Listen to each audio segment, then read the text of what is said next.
नमस्कार प्यारे बच्चों आज हम कक्षा 11वीं की आरोह भाग 1 इसमें काव्य खंड हमारे वीडियो में चल रहा है। तो इस वीडियो में हम आज नया चैप्टर नया अध्याय पाठ नंबर 6 काव्य खंड का, जिसका शीर्षक है चंपा काले काले अक्षर नहीं चिन्हती, इसे आज हम पढ़ेंगे।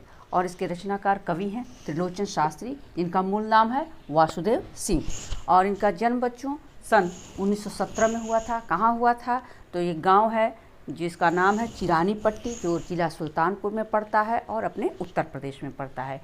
तो उत्तर प्रदेश के ही हमारे कवि हैं, जिनका नाम मूल नाम यानी काव्य ये साहित्य क्षेत्र में आने से पहले इनका नाम वासुदेव सिंह था। जब साहित्य में ये आए हैं, लिखने लगे हैं, कहानियाँ लिखने लगे, कविताएं लिखने लगे हैं, तब ये अपना नाम बदलकर त्रिलोचन शास्त्री रख लिए हैं। शास्त्री की पढ़ाई किए थे, इसलिए उनके नाम के आगे शास्त्री लगा दिया गया है।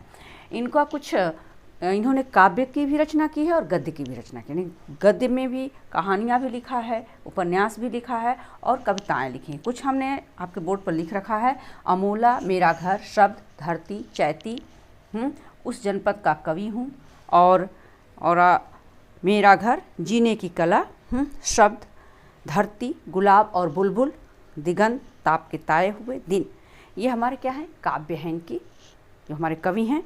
और देशकाल, रोजनामचा आदि काव्य और अर्थबोध, मुक्तिबोध की कविताएं, ये गद्य इनका है, गद्य में इनकी रचना है। हिंदी के अनेक कोशों के निर्माण में महत्वपूर्ण योगदान दिया है। कोश, शब्दकोश जिसको बोलते हैं। और इन्हें सम्मानित कैसे कैसे किया गया है, किन किन पुरस्कारों से? तो बताते हैं कि साहित्य अकादमी पुरस्कार और शलाका सम्मान तथा महात्मा गांधी पुरस्कार, जो उत्तर प्रदेश के द्वारा दिया जाता है, ये उन्हें प्राप्त है। इनके विषय में और आगे लिखा गया है इनकी जीवनी के विषय में कि हिंदी साहित्य में त्रिलोचन प्रगतिशील काव्य धारा के कवि, प्रमुख कवि के रूप में प्रतिष्ठित हैं। रागात्मक और संयम और लयात्मक बोध, अनुशासन के कवि होने के साथ साथ ये बहुभाषा विज्ञ यानी और अनेक भाषाओं के ज्ञाता शास्त्री भी हैं, इसलिए इनके नाम के साथ शास्त्री भी जुड़ गया है। लेकिन यह शास्त्रीयता उनकी कविता के लिए बोझ नहीं बनती। त्रिलोचन जीवन में निहित मंद लय के कवि हैं। प्रबल आवेग और त्वरता से की अपेक्षा इनके यहाँ काफ़ी कुछ स्थिर है। बहुत मंद गति से चलने वाले हैं, बहुत तेज गति से या बहुत जल्दी अपने आप को लोकप्रिय करना नहीं चाहते हैं। धीरे धीरे प्रगति के मार्ग पर चलते रहेंगे। इनकी भाषा छायावादी रोमानियत से युक्त है, रोमांटिक, रोचकता से भरी, श्रृंगार परकता तथा उसका ठाठ ठेठ गांव की जमीन से जुड़ा हुआ है। यानी जो भी रचनाएं हैं वो गांव से जुड़ी हुई हैं, गांव की परंपराओं से जुड़ी हुई हैं, गांव के लोक अंचल से जुड़ी हुई हैं।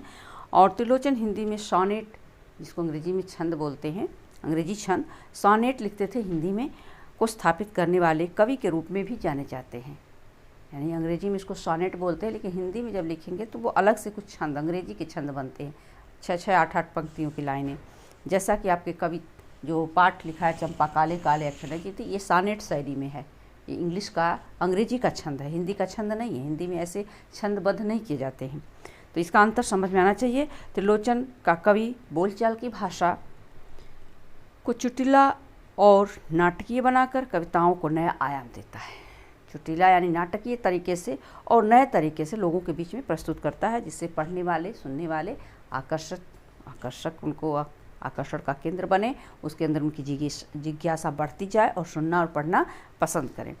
कविता की इस प्रस्तुति का अंदाज कुछ ऐसा है कि वस्तु और रूप की प्रस्तुति का भेद नहीं रहता। उनका कवि इन दोनों के बीच फांक की गुंजाइश नहीं छोड़े, जरा सा भी उसमें दरार वह छोड़ना नहीं चाहते हैं, कोई भी भेदभाव रखना नहीं चाहते हैं। अब अपने पाठ पर आते हैं कि चंपा काले काले अक्षर नहीं चिन्हती से तात्पर्य क्या है। यह कविता धरती संग्रह, किससे? धरती संग्रह में संकलित है। ये लिख देता है यहाँ पे, धरती नामक जिनका संग्रह है कवि का, उससे ये लिया गया है। इससे अक्षर नहीं चिन्हती, ये संग्रह में संकलित है। यह पलायन के लोक अनुभवों की मार्मिकता से अभिव्यक्ति करती है। कविता में अक्षरों के लिए काले काले, ये क्या है? विशेषण है, यानी अक्षर संज्ञा शब्द हैं और काले काले विशेषण की विशेषता बता रहे हैं अक्षरों की। और कह रहे हैं कि जो एक ओर शिक्षा व्यवस्था के अंतर्विरोधों को उजागर करता है तो दूसरी ओर उस दारुण यथार्थ से भी परिचय कराता है जो यहाँ आर्थिक मजबूरियों के चलते घर टूटते हैं। काव्य नायिका चंपा अनजाने में ही एक शोषक व्यवस्था के प्रतिपक्ष में खड़ी हो जाती है। जहाँ भविष्य को लेकर उसके मन में अनजान खतरा है, वह कहती है कलकत्ते पर वज्र गिरे। कलकत्ते पर वज्र गिरने की कामना जीवन के खुरदुरे यथार्थ के प्रति चंपा के संघर्ष और जीवट को प्रकट करती है। तो ये खुरदुरा यथार्थ क्या है? जो शोषक वर्ग है, जो कलकत्ता बहुत धनाढ़ शहर है, बहुत वहाँ पर पूंजीपति वर्ग हैं और हम गांव घरों से जाने वाले जो मजदूर वर्ग हैं उनका शोषण करते हैं और उसके खिलाफ चंपा आवाज़ उठाती है और उस पर वज्र गिर जाए, वज्रपात हो जाए, वह शहर ही समाप्त हो जाए, ऐसे जो लोगों का शोषण होता है वह न हो, ऐसी कामना करती है। चलिए त्रिलोचन जी आगे हमारे इस पाठ को पढ़ते हैं, इसका वाचन करते हैं। इसका सस्वर वाचन मधुर संगीत के साथ आप लय छंदबद्ध जो अंग्रेजी के सोनेट शैली में लिखा हुआ है कवि बताते हैं। उसका परिचय आपने पहले पढ़ लिया कि एक गांव की ग्रामीण अंचल की एक बालिका है जो पढ़ी लिखी नहीं है, निरक्षर है, पढ़ाई का महत्व नहीं जानती है और वह खेतों में गाय भैंसों के साथ काम करने, चराने का काम करती है। क्या कहते हैं कवि? कवि कहते हैं कि चंपा काले काले अक्षर नहीं चिन्हती, मैं जब पढ़ने लगता हूँ वह आ जाती है, खड़ी खड़ी चुपचाप सुना करती है, उसे बड़ा अचरज होता है इन काले चिन्हों से कैसे ये सब स्वर निकला करते हैं। कवि कहते हैं कि जब मैं पढ़ने बैठता हूँ तो वह आ जाती है, वह अक्षर मात्रा का ज्ञान उसको नहीं है, वह पढ़ी लिखी नहीं है, उनके पड़ोस की लड़की है और वह इनके घर आती है। जब मैं पढ़ने लगता हूँ वो आ जाती है, पढ़ने बैठते हैं, लिखने बैठते हैं तो वह कौन? वह चंपा नामक जो नायिका है इस पाठ की, मुख्य कैरेक्टर के रूप में अगर देखते हैं तो कवि और नायिका जो है वह जो चंपा है वह नायिका है। तो कहते हैं कि चंपा काले काले अक्षर नहीं चिन्हती, मैं जब पढ़ने लगता हूँ वह आ जाती है, खड़ी खड़ी चुपचाप सुना करे। पढ़ता हूँ, मैं कुछ बोलता हूँ तो वह चुपचाप खड़ी होकर सुनती है और सुनती है तो उसे बड़ा आश्चर्य होता है कि यह क्या आश्चर्य होता है कि इन काले चिन्हों से कैसे ये सब स्वर निकला करते। ये जो काले काले अक्षर हैं जो लिखी हुई इबारत है देवनागरी लिपि में, रोमन लिपि में, फारसी लिपि में, तो ये इसमें से ये आवाज़ कहाँ से निकल रही है? ये तो काले काले, अर्थात इन पंक्तियों से एक लोकोक्ति आपके यहाँ पढ़े होंगे बच्चों आप कि काला अक्षर भैंस बराबर, क्योंकि वो अनपढ़ है, पढ़ी लिखी है नहीं, स्कूल कॉलेज में जा करके कोई पढ़ाई अध्ययन तो किया नहीं, उसे वर्णमाला ज्ञान नहीं है, मात्रा ज्ञान नहीं, शब्द और वाक्य बनाना उसे नहीं आता है, तो वह नहीं जानती है। इसलिए उसको बड़ा आश्चर्य होता है कि इन चिन्हों से कैसे ये स्वर निकलते हैं, ये बड़ा ही उसको अचंभित करता है और उससे वह कभी कभी परेशान भी हो जाती है। उसका परिचय देते हुए आगे कवि क्या कहते हैं, चंपा कौन है उसके विषय में बताया कि चंपा सुंदर की लड़की है, सुंदर ग्वाला है, गाय भैंसे रखता है, चंपा चौपायों को लेकर चरवाही करने जाती है। चंपा का परिचय दिया कि पड़ोस में एक सुंदर नामक व्यक्ति हैं, उनका व्यवसाय क्या है, बिजनेस क्या है, कारोबार धंधा जो करते हैं वह ग्वाला हैं। ग्वाला यानी दूध, दही, मक्खन, घी आदि का विक्रय बेचने वाले, तो वह क्या ग्वाला हैं और गाय भैंस रखते हैं। भाई जाहिर सी बात है, ग्वाला है तो गाय भैंस रखेंगे ही और बिना गाय भैंस के तो दूध और मक्खन दही बनेगा नहीं। तो ग्वाला है, गाय भैंस रखते हैं। चंपा चौपायों को लेकर चरवाही करने जाती है। चंपा जो उनकी लड़की है सुंदर की, वह जो चौपाए कौन, गाय और भैंसे, चरवाही करने जाती है यानी उनको चराने जाती है। जब उनका खाने का अपना समय हो जाता है उसके बाद खुले मैदान में, घास के मैदान में वो उनको चराने के लिए ले जाती है। अब आगे बताते हैं चंपा की विशेषताएं, चंपा का क्या विशेषता है, क्वालिटी क्या है, उसके विषय में बताते हैं कि चंपा अच्छी है, चंचल है, नटखट भी है, कभी कभी उधम करती है, कभी कभी वह कलम चुरा देती है, जैसे तैसे उसे ढूंढकर जब लाता हूँ पाता हूँ अब कागज़ गायब, परेशान फिर हो जाता हूँ। कवि कहते हैं कि चंपा तो ऐसे स्वभाव से अच्छी है, लेकिन कभी कभी वह इतनी नटखटता, इतनी शरारती भी है, चंचल भी है, शरारती भी है और कभी इतना ज़्यादा शरारत कर देती है, उधम मचा देती है, यानी कवि को पढ़ने लिखने में वो परेशानी उत्पन्न करती है, रुकावटें लाती है, जिससे वो कवि पढ़ने में असमर्थ हो जाता है, उसका दिमाग बढ़ जाता है, माइंड डाइवर्ट हो जाता है। तो करेंगे नटखट है, शरारती है और तो और कभी वह क्या करती है, मुझे परेशान करने के लिए शरारत में आकर के, नटखटता में आकर उधम मचाते हुए मेरी कलम को ही छुपा देती है, चुरा देती, आप परेशान हो जाओ, कलम कहाँ गई खोजते खोजते किसी तरह ढूंढ ढांड कर जब वापस ले आता हूँ तो क्या देखता हूँ कि वह कागज़ को ही गायब कर दी। अब मैं लिखूँ कहाँ? फिर इस तरह से हमेशा वह मुझे परेशान करते थे। परेशान फिर हो जाता हूँ। कभी कह रहे हैं कि इतनी परेशानी करती है, इतनी नटखट है कि मैं तो परेशान हो जाता हूँ उसकी शरारत से। और क्या कहते हैं वो, उसका ये परेशान करने का कारण क्या है, उसके विषय में बताया, उसकी मानसिकता, उसकी सोच, उसकी विचार क्या है। वो अगली पंक्ति में कवि ने खुद स्पष्ट किया कि चंपा कहती है तुम कागज ही गोदा करते हो दिन भर, क्या यह काम बहुत अच्छा है? यह सुनकर मैं हंस देता हूँ, फिर चंपा चुप हो जाती है। कह रहे हैं कि चंपा कहती है, उसका कहना क्या है कि तुमको और कोई काम वाम नहीं है, सिर्फ तुम कागज पर ही लिखते रहते, जब देखो तब लिखते ही रहते हो। ऐसा ही जाहिर सी बात है कि कवि है, साहित्यकार है, तो उसके मन में जो आता है वो समाज में जो देखता है वो लिखता रहता है। तो लिखता है तो उसको बहुत परेशानी होती है, ये कोई और काम क्यों नहीं करते, क्यों नहीं मेरे साथ चल के चरवाही करते हैं, क्यों नहीं खेतों में काम करते हैं। इस तरह का काम करना चाहिए जिससे हमारे खेत में अनाज हो, जिससे हमारे गाय भैंस से दूध दे। ये बैठे बैठे सिर्फ कलम चलाने से तो कुछ होगा नहीं। उसके दिमाग की बात है, वह जो सोचती है, क्या यह काम बहुत अच्छा है, वह सोचती है, पूछती है कवि से कि क्या यह जो काम कर रहे हो बहुत अच्छा है। वो अनजान है, अबोध बालिका है, अशिक्षित है, नटखट है, शरारती है, उसको इस पढ़ाई का कोई महत्व नहीं मालूम है, इसलिए वो इस तरह की बात करते हैं। वो पढ़ी लिखी होती, शिक्षित होती, अक्षर ज्ञान मात्रा उसे होता, मात्रा का ज्ञान होता, तो वह ऐसी बात नहीं करती। लेकिन वह ऐसी बात इसलिए कर रही कि वो पढ़ाई का महत्व नहीं जानती, वो स्कूल कॉलेज गई नहीं है। यह सुनकर मैं हंस देता हूँ। उसकी इस अबोध अज्ञानता भरी बातों को सुन करके कवि को हंसी आ जाती है, और जब कवि हंसते हैं तो वह झेप जाती है, शर्मिंदगी से भिर जाती है और अपना सर नीचे करते। फिर चंपा चुप हो जाती है, यानी वह उसे शर्म आ जाती है कि मेरी बातों पर मेरे भैया जी हंस रहे हैं, यानी कवि वो हंस रहे हैं, इसलिए वो शर्मा जाती है। ठीक है, इतना समझ में आ गया। चलिए आगे बढ़ते हैं। अब एक दिन की घटना बताते हैं। वो तो इस तरह की रोज़ की प्रतिक्रिया है, रोज़ का क्रियाकलाप है, रोज़ वो आती है रहती है, इस तरह से परेशान करती है। एक दिन की घटना के बारे में कवि ने बताया, क्या बताया कि उस दिन चंपा आई, मैंने कहा कि चंपा तुम भी पढ़ लो, हारे गाढ़े काम सरेगा, गांधी बाबा की इच्छा है सब जन पढ़ना लिखना सीखें। एक दिन ऐसे ही परेशान कर रहे थे तो मैंने उसको समझाते हुए कहा कि देखो चंपा, तुम भी पढ़ाई लिखाई कर लो। क्यों पढ़ाई लिखाई कर लो? कि तुम जब पढ़ लिख लोगी तो यह तुम्हारे परेशानियों में, आपत्ति विपत्ति में, मुसीबत में पढ़ाई लिखाई काम आती है। तो हम हारे गाढ़े काम सरेगा, और मैं ही नहीं कह रहा हूँ, ये तो गांधी बाबा कौन? राष्ट्रपिता महात्मा गांधी, मोहनदास करमचंद गांधी, ये उनकी भी इच्छा है कि सब जन पढ़े, यानी सब जन पढ़े सब जन बढ़े, यानी पढ़ेगा इंडिया तो बढ़ेगा इंडिया, ये स्लोगन। तो जब भारत के लोग, सभी नर नारी, सभी गांव घर के लोग पढ़ाई करेंगे तो हमारा देश उन्नति के शिखर पर जाएगा, तरक्की करेगा, प्रोग्रेस करेगा, और आगे ही आगे दिन दुना रात चौगुना बढ़ता जाएगा। इसके लिए कहें कि गांधी बाबा की इच्छा है सब जन पढ़ना लिखना सीखे। सब जन यानी पूरे भारतवासी पढ़ना लिखना सीख जाएं, कोई अज्ञानी, कोई निरक्षर, कोई अनपढ़ ना रहे। अनपढ़ होना बहुत बड़ा अभिशाप है। तो इस तरह से वो समझाते हैं। समझाने के बाद उसकी क्या प्रतिक्रिया आती है? चंपा क्या कहती है? चंपा कहती है, चंपा ने यह कहा कि मैं तो नहीं पढ़ूंगी, तो तुम तो कहते थे गांधी बाबा अच्छे हैं, वे पढ़ने लिखने की कैसे बात कहेंगे, मैं तो नहीं पढ़ूंगी। भोलेपन से अबोध बालिका, अनजान है, अज्ञानी है, वो इस बातों का उत्तर क्या देती है कि मैं तो पढ़ूंगी नहीं।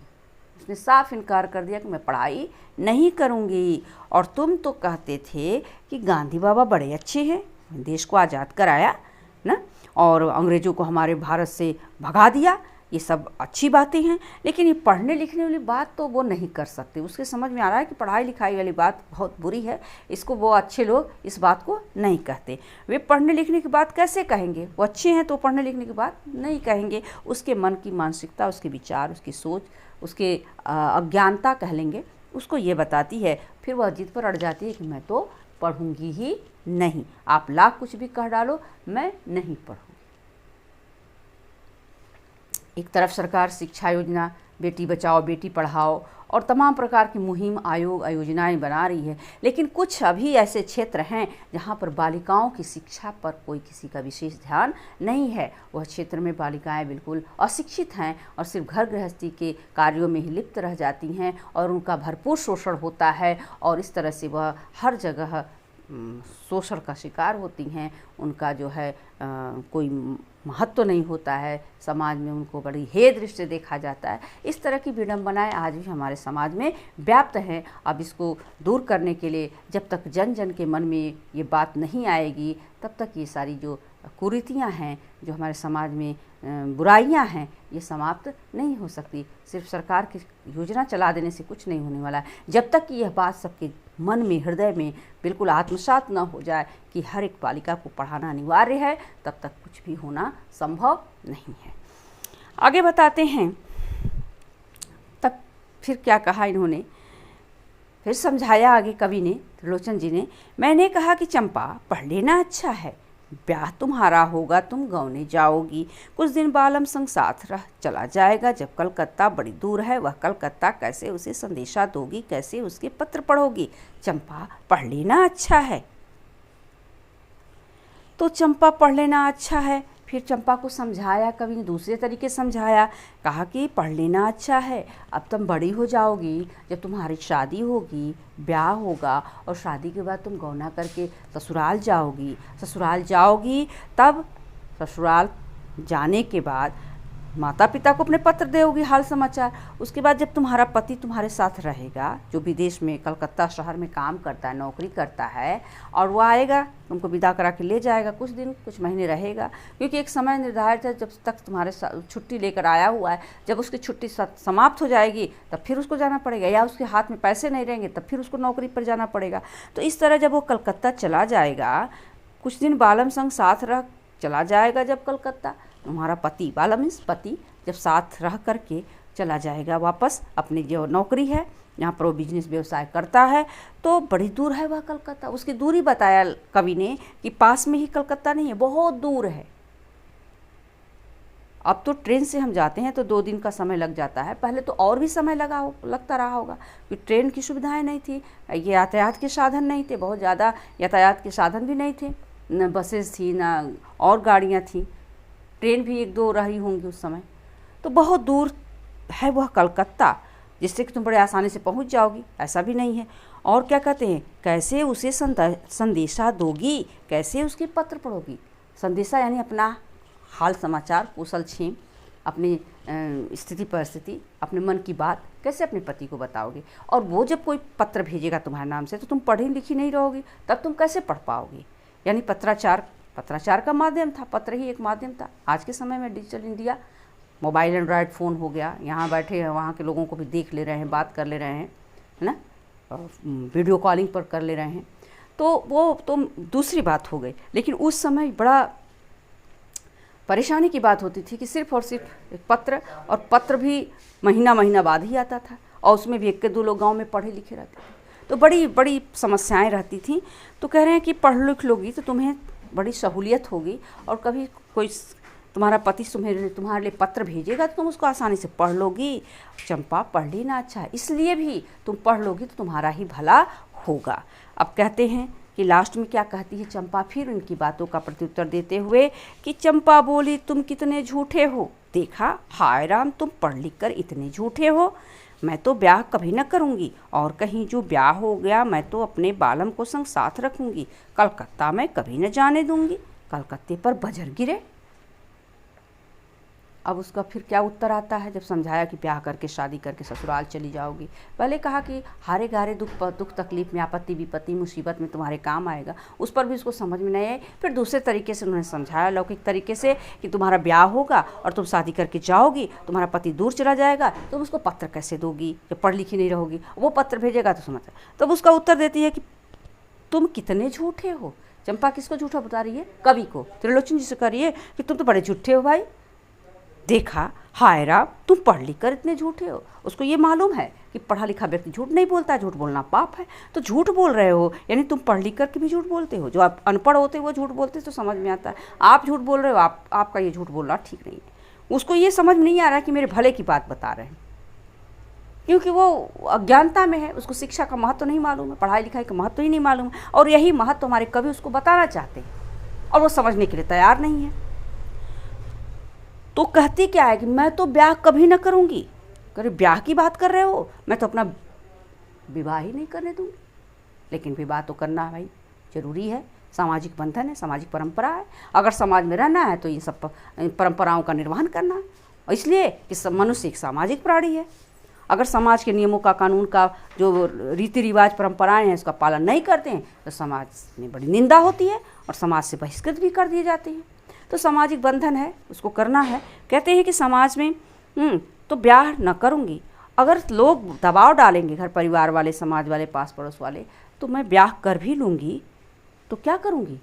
ब्याह हो भी गया एक बार के लिए तो मैं अपने बालम को संग साथ रहूँगी, अपने पति को मैं बाहर जाने ही नहीं दूँगी, अपने साथ ही रखूँगी। अपने खेतों में काम करेगा, अपने गांव में काम करेगा, अपने यहाँ कोई रोजी रोजगार करेगा। क्यों कलकत्ता जाएगा? नहीं जाने दूँगी कलकत्ता। यानी पलायन वाले दृष्टिकोण। अपने घर गाँव में सारी चीज़ें होते हुए लोग अपने यहाँ नहीं करना चाहते हैं, बाहर विदेशों में जा कर के वही 4th ग्रेड का काम करते हैं, बड़े शान से बोलते हैं कि हम तो फला जगह काम कर रहे हैं, कुवैत का काम कर रहे हैं, दुबई में काम कर रहे हैं, वहाँ काम करें। अरे थोड़ा ही पैसा मिलेगा, सुकून से रहेंगे, अपने घर परिवार में रहेंगे। वहाँ जा कर के दास्तान और चाकरी और लोगों की गुलामी करने से अच्छा है कि अपने घर में शान शौकत से रहें, स्वाभिमान से रहें।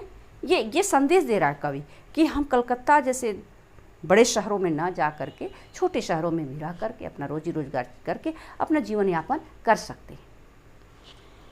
ये अपनी अपनी सबकी सोच है। तो ये पलायनवादी परंपराएं जो चल गई हैं कि सब लोग शहरों की तरफ, बड़े बड़े शहरों की तरफ भागे जा रहे हैं, गांव में रहने वाला कोई नहीं रह गया है, सबके घरों में ताला लगे हुए हैं।